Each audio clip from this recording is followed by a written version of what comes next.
Bismillahirrahmanirrahim. Assalamualaikum warahmatullahi wabarakatuh. Innal hamdalillah nahmaduhu wa nasta'inuhu wa nastaghfiruh wa na'udzu billahi min syururi anfusina wa min sayyiati a'malina. May yahdihillahu fala mudhillalah wa may yudlil fala hadiyalah. Asyhadu an la ilaha illallah wahdahu la syarikalah wa asyhadu anna Muhammadan abduhu wa rasuluh. Bismillahirrahmanirrahim.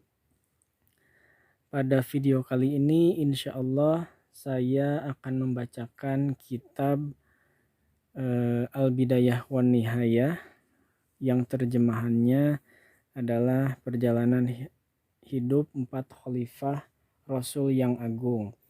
Ini kitab Al-Bidayah wan Nihayah khusus pembahasan Khulafaur Rasyidin sampai ke Khalifah kelima Al-Hasan bin Ali. Baik, sama-sama kita buka kitabnya. Ini kitab yang saya punya, judul aslinya adalah Tartib wa Tahzib Kitab Al-Bidayah wan Nihayah. Penulisnya Al-Hafiz Ibnu Katsir, penyusun Dr. Muhammad bin Samil As-Sulami. Ya, ini penerbit aslinya di Arab Saudi. Edisi Indonesianya Perjalanan Hidup 4 Khalifah Rasul yang Agung. Penerjemahnya Abu Ihsan Al-Asari. Tim murojaah, murojaahnya oleh tim Darul Haq. Cetakan yang saya punya ini cetakan ke-14 bulan Rajab 1439 atau bulan 4 2018 Masehi. Baik, saya akan mulai dari, kalau ini pengantar penerjemah, saya mulai dari biografi ringkas Imam Al-Hafiz Ibnu Katsir. Bismillahirrahmanirrahim. Kita mulai ya. Beliau adalah seorang yang dijuluki sebagai Al-Hafiz, hafal hadis yang ulung atau penghafal hadis yang ulung, Al-Hujjah, Al-Mu'arrikh, ahli sejarah, As-Siqah atau kredibel. Gelar beliau Imaduddin, kunyah beliau Abul Fida, dan nama lengkap beliau dari keturunan nasabnya Ismail bin Umar Ibnu Katsir Al-Quraisy Al-Basrawi Ad-Dimash Asy-Syafi'i. Lahir di sebuah desa yang bernama Mijdal, ya, yang termasuk daerah Busro pada tahun 700 Hijriah. Jadi Imam Ibnu Katsir ini lahir pada tahun 700 Hijriah. Ayahnya meninggal ketika beliau berusia 3 tahun dan ayahnya terkenal sebagai seorang khatib di kota itu. Ismail Ibnu Katsir merupakan anak yang paling bungsu. Beliau dinamai Ismail sesuai dengan nama kakaknya yang paling besar yang wafat ketika menimba ilmu di kota Damaskus sebelum beliau lahir. Pada tahun 707 Hijriah, beliau Ibnu Katsir pindah ke Damaskus dan di sanalah beliau mulai menuntut ilmu dari saudara kandungnya Abdul Wahhab. Ketika itu dia telah hafal Al-Quran dan sangat menggandrungi pelajaran hadis, tafsir, fikih maupun tarikh. Beliau juga turut menimba ilmu dari Syekhul Islam Ibnu Taimiyah, wafat tahun 728 Hijriah. Dan begitu besarnya cintanya kepada gurunya ini, sehingga dia terus-menerus bermulazamah atau mengiringinya dan begitu terpengaruh dengannya hingga mendapat berbagai macam cobaan dan hal-hal yang menyakitinya demi membela dan mempertahankan gurunya ini. Pergaulan dengan gurunya ini membuahkan berbagai macam faidah yang turut membentuk keilmuannya. Akhlak dan tarbiyah kemandirian dirinya begitu mendalam. Karena itulah beliau menjadi seorang yang benar-benar mandiri dalam berpendapat. Beliau akan selalu berjalan sesuai dengan dalil, tidak pernah ta'assub atau fanatik dengan mazhabnya, apalagi mazhab orang lain. Dan karya-karya besarnya menjadi saksi atas sikapnya ini.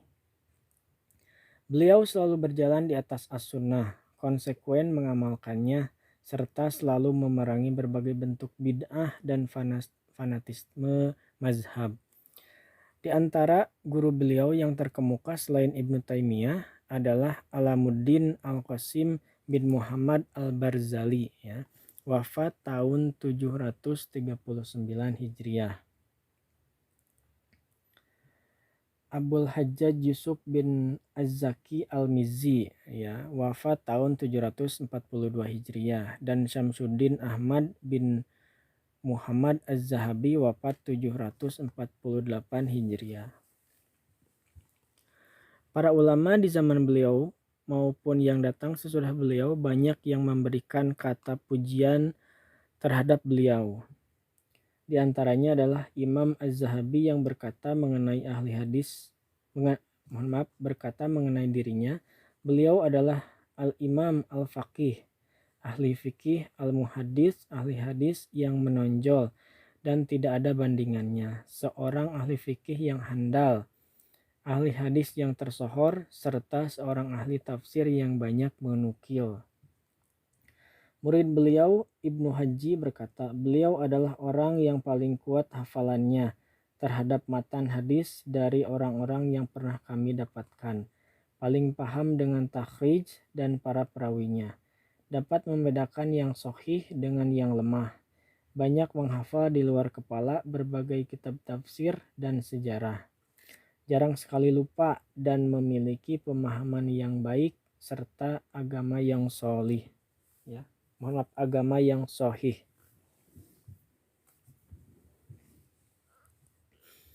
Al-Alamah Al-Aini berkata, beliau adalah rujukan ilmu tarikh, hadis dan tafsir.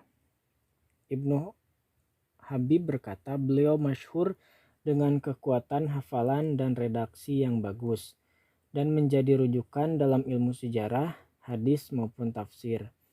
Di antara karya besar Al-Hafiz Ibnu Katsir adalah Tafsir Al-Quran Al-Azim, Jami Al-Masanid wa As-Sunan, At-Takmil fi Ma'rifah, As-Siqat wa Ad-Du'afa wa Al-Majahil. Dalam kitab ini beliau menggabungkan apa yang terdapat dalam kitab Tahzib Al-Kamal, karya besar Al-Mizzi, dan Mizan Al-I'tidal, karya Az-Zahabi, dengan penambahan dalam ilmu jarh wa ta'dil dan kitab Al-Bidayah wan Nihayah. Kitab terakhir ini merupakan ensiklopedia lengkap ilmu sejarah. Beliau memulai kitabnya ini dengan menyebutkan kejadian makhluk-makhluk besar seperti arsy, kursi, langit, bumi, dan apa yang terdapat di dalamnya, dan apa-apa yang terdapat di antara langit dan bumi berupa para malaikat, jin maupun setan-setan. Kemudian beliau berbicara tentang proses penciptaan Nabi Adam alaihissalam, lalu kisah para nabi dan rasul hingga zaman Isa bin Maryam alaihissalam, kisah umat-umat yang semasa dengan mereka, sikap para umat terhadap para rasul yang diutus ke tengah mereka, dan bagaimana akhir dari perjalanan dan nasib umat-umat tersebut. Dan dengan inilah beliau mengakhiri bagian pertama dari kitabnya. Adapun bagian kedua, kitab ini memuat berita umat-umat terdahulu dari Bani Israel dan umat lainnya, hingga akhir zaman Al-Fatrah, masa kekosongan Nabi, kecuali zaman Arab pra-Islam dan masa jahiliyah, dimulai dari juz 2 halaman 102 menurut naskah cetakan Darul Fikri di Beirut tahun 1398 Hijriah atau 1978 Masehi. Bagian ketiga, kitab ini memuat berita tentang sejarah Arab mulai dari juz 2 halaman 156. dan diakhiri dengan pernikahan antara Abdullah bin Abdul Muthalib dengan Aminah binti Wahab, ibu Rasulullah Shallallahu Alaihi Wasallam. Bagian keempat, kitab ini memuat sirah atau sejarah Rasulullah dimulai dari juz 2 halaman 252. Penulis mulai menerangkan tema sirah Nabi dengan pembahasan yang panjang. Beliau membaginya menjadi beberapa bagian. Pertama, mulai masa kelahiran Rasul hingga beliau diutus sebagai Rasul. Kedua, mulai masa beliau diutus sebagai Rasul hingga hijrah. Ketiga, peperangan pasukan-pasukan kecil yang dikirim atau detasmen atau syariah, kedatangan para delegasi kabilah-kabilah untuk berbaiat, lalu haji wada, lalu sakit beliau hingga wafatnya. Ibnu Katsir mengulasnya sesuai dengan kronologis waktu, dimulai dari tahun pertama hijrah. Kemudian beliau menulis biografi Nabi, istri-istri beliau, surat-surat yang beliau kirim, para penjaganya, kuda-kudanya, pakaian-pakaiannya, dan seterusnya. Kemudian menutup pembicaraan tentang sirah Nabi dengan tema-tema yang berkaitan dengan sirah. Di antaranya kitab Asy-Syama'il, jilid 6 halaman 11, kemudian kitab Dalailun Nubuwah, tanda-tanda kenabian, jilid ke-6 halaman 65. Kemudian beliau berbicara mengenai fadhail, keutamaan Nabi dan kekhususan beliau. Bagian kelima, kitab ini memuat sejarah Islam pertama, catatan kejadian-kejadian penting pada masa itu, serta catatan wafatnya tokoh-tokoh penting.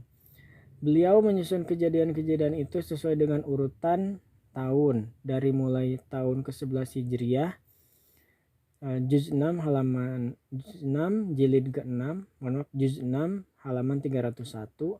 Metode beliau dalam bagian kelima ini yaitu menyebutkan kejadian-kejadian penting setiap tahun. Kemudian barulah beliau menyebutkan wafatnya tokoh-tokoh penting pada tahun itu. Beliau banyak menyebutkan biografi dari tokoh-tokoh tersebut, walaupun terkadang beliau hanya menyebutkan tahun wafat mereka saja. Dan begitulah seterusnya metode pengarang hingga akhir buku ini. Kitab tarikh yang beliau tulis ini berhenti hingga tahun 768 Hijriah, yaitu 7 tahun sebelum beliau wafat. Bagian ke-6, kitab ini memuat tentang fitnah dan bencana yang akan terjadi di akhir zaman, tanda-tanda hari kiamat, kemudian mengenai hari berbangkit, berkumpulnya manusia di padang mahsyar, karakter neraka maupun surga namun sayang bagian ini tidak dicetak bersamaan dalam kitab ini, tetapi dicetak secara terpisah dengan judul An-Nihayah fi Al-Fitan wa Al-Malahim, walaupun sebenarnya beliau telah menyebutkan bagian ini dalam muqaddimah, dan beliau kembali menyebutkan perihal ini di akhir pembahasan tentang sirah Nabi. Itulah yang beliau maksud dari kata wa an-nihayah atau kesudahan dalam judul kitab. Teman-teman, ini penjelasan mengenai kitab Al-Bidayah wa Nihayah secara lengkap. Namun untuk kitab ini sendiri khusus pembahasan tentang Khalifatul Rasulullah atau khalifah atau pengganti Rasulullah yang 4 ditambah dengan Al-Hasan bin Ali bin Abi Thalib, ya, seperti itu. Sekian video pertama kali ini. Insya Allah untuk kedepannya akan kita bahas secara langsung mengenai khalifah yang pertama, yaitu Abu Bakar As-Siddiq radhiyallahu anhu. Saya tutup dengan doa kifaratul majelis. Subhanaka Allahumma wa bihamdika asyhadu an la ilaha illa anta astaghfiruka wa atubu ilaik. Wassalamualaikum warahmatullahi wabarakatuh.